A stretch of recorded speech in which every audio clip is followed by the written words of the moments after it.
Í þessu myndbandi ætlum við að fara aðeins yfir aðdrátt og tilfærslu vinnuborðs en að kunna að hreyfa vinnuborðið til og frá og zooma inn og út eða að draga myndina að og frá.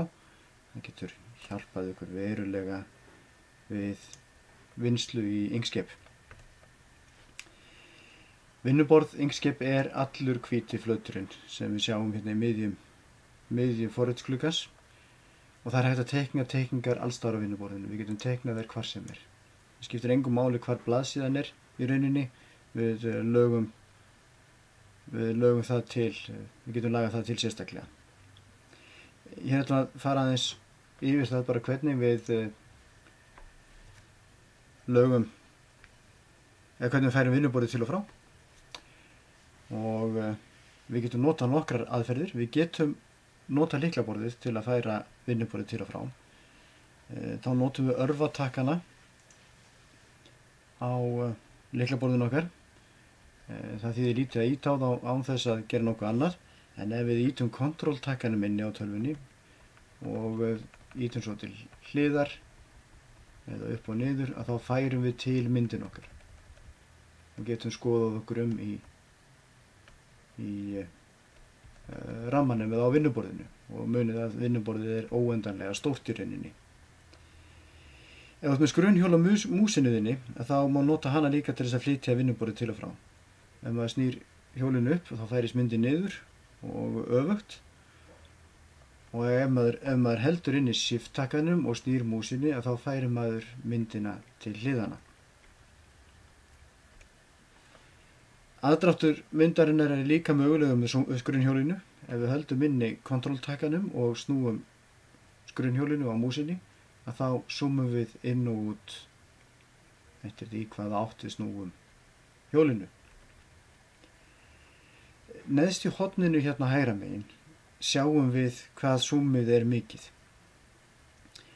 Hér er til dæmis zoomið 77% af fullri stærð myndarinnar, en ef ég vil sjá svona nokkurn veginn hvað myndin er stór, þá slægi ég hérna inn 100 og ýti á enter og þá kallar hún fram 100% stærð á myndin okkar.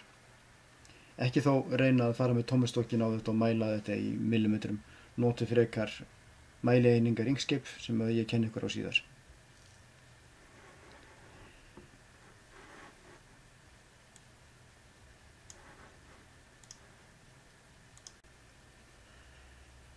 Þegar þú teiknað margar teikningar á vinnuborðið og kannski dreifðar út allt vinnuborð, þá getur verið mjög þægilegt að nýta sér aðdrátt sem er fyrirfram stilltur í Inkscape. Findu á stjórnborðinu þínu 3 stækkunargler. Þau eru á sömu stjórnstykku og prentarahnappurinn, vistunarhnappurinn og rítúnhnaparnir. Í mínu tilviki eru þau hérna hægra megin á skjánum. Og hér eru stækkunarglerin, 3 stækkunargler. Ef þessi stjórnstykk er ekki sýnileg í stjórnborðinu ykkar, farið þá upp á View, Show Height og hakið við þar sem stendur Command Bars. Þá ætti hún að fara að sjást. Fyrsta stækkunarglerið stillir á aðdrátt á þá teikningu eða teikningar sem merktar eru. Þannig ef ég merki þessa teikningu og ýti á fyrsta stækkunarglerið, þá zoomar hún eða dregur hún að þessa teikningu og eingöngu hana.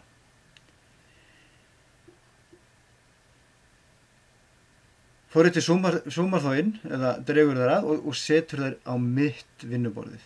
Og það skiptir engu máli hvort þær eru á blaðsíðunni eða ekki.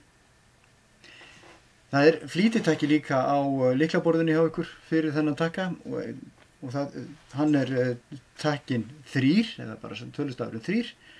Þannig að ef við erum með zoomað út og merkjum þessa mynd og ýtum hreinlega á takkan 3, þá zoomar hún beint inn á þennan takka.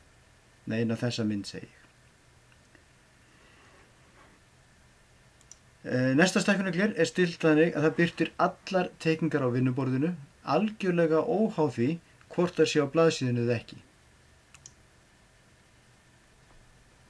Það þarf ekkert að merkja neina teikningu til að virka þetta stækkunargler. Það bara gerir þetta sjálfkrafa, það bara finnur allar myndirnar á vinnuborðinu þínu. Og flýtitakkin fyrir þetta er takki númer 4. Þannig að það ýti á 4 þá þið getur hvenær sem er og alveg óháð því hvað merkt ítt á 4 og þá sjáu þið allt sem það teiknað inn á vinnuborðið. Þriðja stækkunarglerið miðstillir hins vegar blaðsíðuna bara á skjáin ykkar, þannig að þið sjáu alla blaðsíðuna og hún akkúrat inn á miðju. Og það líka flýtitakki fyrir þetta og takkinn þarna tölustafurinn 5. Notkun þessara stækkunarglerja getur einfaldað vinnuna við Inkscape alveg feikilega mikið og hjálpar mér allavega mjög mikið við að skipuleggja vinnuna mín og hvað ég að gera. Það kemur nefnilega fyrir, meira að segja fyrir þá sem eru vanir að nota Inkscape, að maður staddur einhvers staðar út í buskanum, sjáuð kannski ekki nógu vel en hérna komið zoomið upp á 9913% og leiðið fyrir að reyna að zooma tilbaka þá einhvern veginn, það erfitt að finna hlutin aftur en með því að íta bara hreinlega á tölustafinn 5 að þá miðjusetur hún myndina fyrir mig eða teikninguna með því að íta á 3 og þetta flýtir allverulega fyrir. Ég mæli með að þú venjir þig á að nota þessi stækkunargler og flýtitakkana því þetta kemur til að hjálpa þér mjög mikið við vinnuna í Inkscape. Miklu meira Inkscape og Arduino reynda líka á steiniprotta.wordpress.com. Kíkið endilega þangað og ef það eitthvað sem þú vilt að ég taki sérstaklega fyrir eða bara getur bent mér á einhverju vitleysu sem ég að fara með, hafðu þá samband við mig alveg endilega.